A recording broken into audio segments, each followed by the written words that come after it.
Olá, tudo bem? Uma grande alegria receber você mais uma vez com a gente. Nós estamos numa campanha espetacular de estudo da Bíblia e da palavra profética. São os 10 dias de oração e as 10 horas de jejum. E hoje o nosso tema número 5, vencendo as armadilhas de Satanás. E como a gente sempre tem tido aqui no nosso estúdio aqui do Maricast, duas pessoas para participarem com a gente desse debate. Hoje eu tenho a alegria de receber aqui comigo o Joaquim e a sua esposa Thaís. Tudo bem com vocês? Tudo bem. Tudo ótimo. É um prazer, estarmos aqui. Muito obrigado pelo convite e que a gente possa, assim, discorrer sobre o tema. Maravilhoso. Thaís, é a sua primeira experiência aqui no Maricast, né? É, minha primeira experiência aqui nessa... Tô um pouco nervosa, mas vai dar certo. Legal, muito bom. Nós vamos começar então com uma oração. Eu vou pedir, Thaís, para você fazer uma oração, pedindo que o Espírito de Deus possa estar com a gente aqui, participando com a gente desse momento, tá bom? Tá bom. Vamos orar então? Grande Deus, amado Pai, Senhor, te agradecemos pela oportunidade, meu Deus, de estarmos aqui juntos para aprender um pouco mais da Tua Palavra, para te conhecer um pouco melhor. E te pedimos agora, meu Deus, que Teu Santo Espírito possa estar aqui, meu Deus, Amém, entre nós, para que tudo que sai da nossa boca, meu Deus, seja porque Tu está pedindo, porque Amém, Tu Pai. queres, meu Deus, que Tu nos use, não só hoje, mas sempre. São nossos pedidos, em nome de Jesus. Amém. Amém. Amém. Muito obrigado, Thaís. Nós vamos começar lendo um texto que fala de João 16:13, que é o tema básico, o texto básico aqui da nossa discussão. Vamos lá, então? No texto de João 16:13 diz assim: Quando vier, porém, o Espírito da verdade, ele vos guiará a toda a verdade, porque não falará por si mesmo, mas dirá tudo o que tiver ouvido, e vos anunciará as coisas que hão a vir. Muito obrigado, Joaquim. Aqui está falando que o Espírito Santo de Deus, ele nunca vai nos levar para mentira, ele sempre vai nos levar para a verdade, né? Então, assim, tão importante quanto a gente conhecer os elementos que estão à nossa disposição para a gente conhecer a verdade, ser fundamentado na verdade, é a gente estar atento para as armadilhas que o diabo coloca no nosso percurso, né? No nosso caminho. E o nosso material que vem falando é algo bem interessante sobre os enganos de Satanás. Ele fala assim: ele dirige seus anjos para que lancem sua cilada especialmente sobre aqueles que aguardam o segundo advento de Cristo e se esforçam por observar todos os mandamentos de Deus. Interessante que para um público específico, Thaís, Joaquim, o diabo tem as suas armadilhas direcionadas, né? Sim. Vocês querem destacar algum ponto importante a respeito desse pensamento aqui do nosso material? Nessa questão aqui, dos enganos de Satanás, a gente vê uma prática, na verdade, muito nos nossos dias, nos dias atuais, que Satanás, ele coloca para o seu povo, para o nosso, de forma geral, um engano específico para cada pessoa, a gente pode dizer assim. Ele conhece a Bíblia melhor do que qualquer um. Então, nesse quesito, ele sabe qual vai ser o ponto-chave para cada um, onde pode cair. Então, nessa questão aqui, que aqui fala, que ele dirige os seus anjos para que lance suas ciladas, principalmente aqueles que aguardam o segundo advento de Cristo. Aqui é muito interessante que a gente estava estudando agora sobre isso, e eu, Thaís, e vemos, que principalmente para nós, adventistas do sétimo dia, para nós que guardamos o sábado, temos visto que muitas pessoas têm caído na cilada do inimigo nesse quesito. Qual? De achar que o sábado não está sendo mais importante como era antigamente. Vemos hoje em dia muitos de amigos nossos, que já foram da igreja e que não são mais, e dizem que muitas vezes são doutrinas vãs ou doutrinas que é para meio que assim, para você se prender à igreja, mas se esquece de que tudo está na palavra de Deus. Isso mesmo. Um ponto que coloquei assim, que é mencionado aqui a respeito de doutrinas tão básicas assim, Thaís, tipo o santuário. As pessoas desacreditam a doutrina do santuário, as pessoas que estão buscando guardar o sábado, como você mencionou, O diabo tem colocado em várias circunstâncias, argumentos para fazer as pessoas desacreditarem dessas doutrinas bíblicas. Eu já escutei, né, de pessoas de outras denominações, né, que dizem que o sábado foi só no tempo de Moisés. Que a partir do momento que passa do Velho para o Novo Testamento, né, já não a partir que Jesus morreu, aboliu assim, o sábado. já aboliu o sábado e aboliu. Mas assim, como a gente pode pensar, assim, aboliu somente o sábado e o restante dos testamentos vão continuar? Então, assim, a gente não vê uma lógica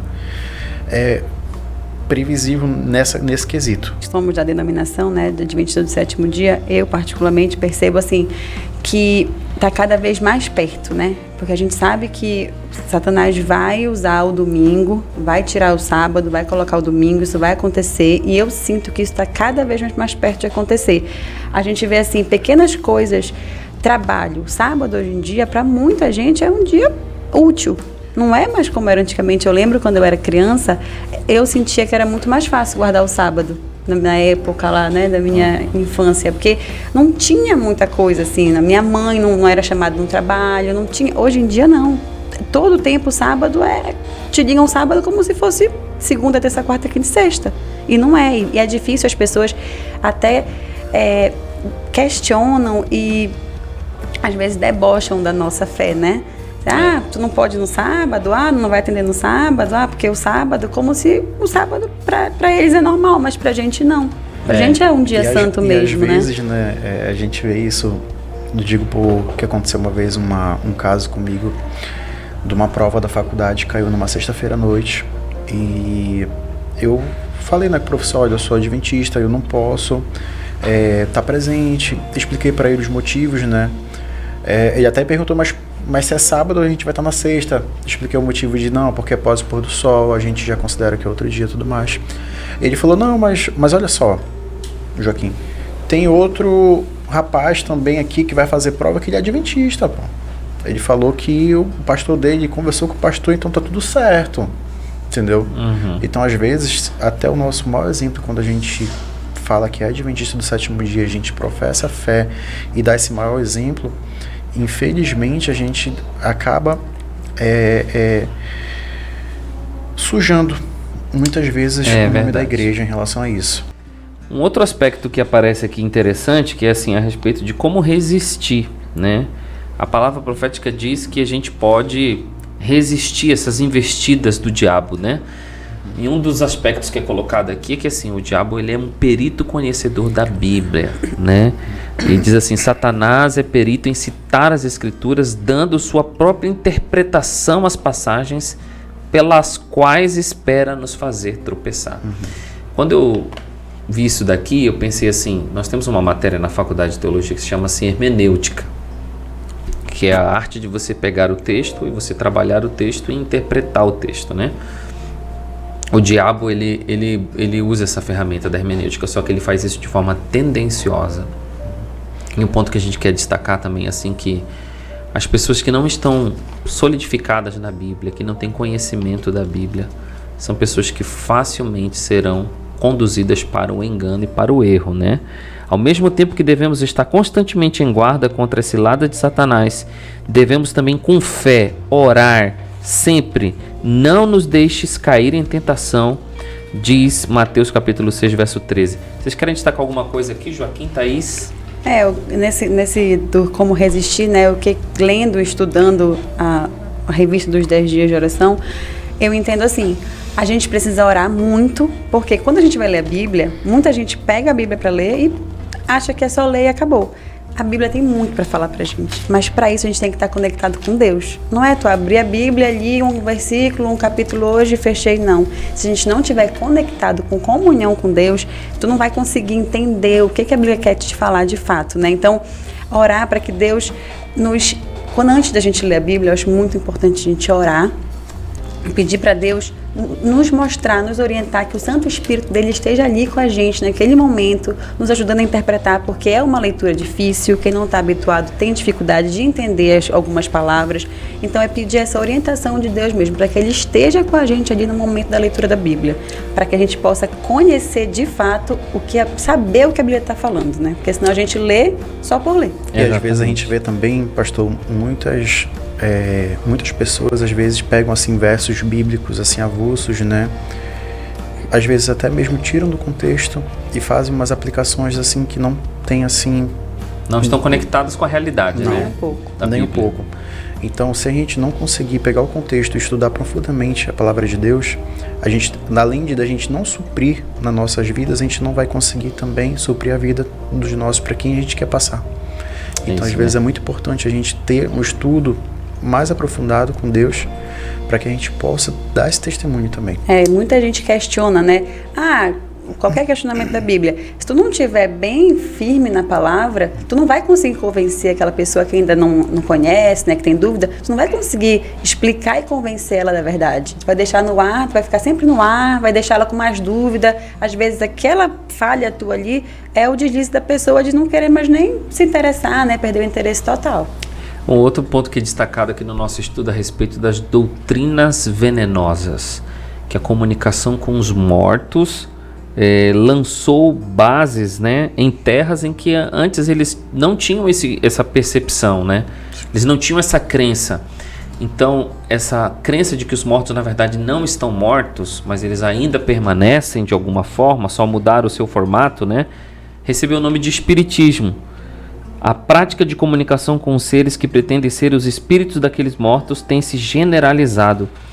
Ela é calculada para se apoderar da simpatia daqueles que sepultaram seus queridos. Então, assim, essa doutrina de comunicação com os mortos, ela parece ser simpática para aquelas pessoas que não souberam lidar diretamente com a morte dos seus queridos, né?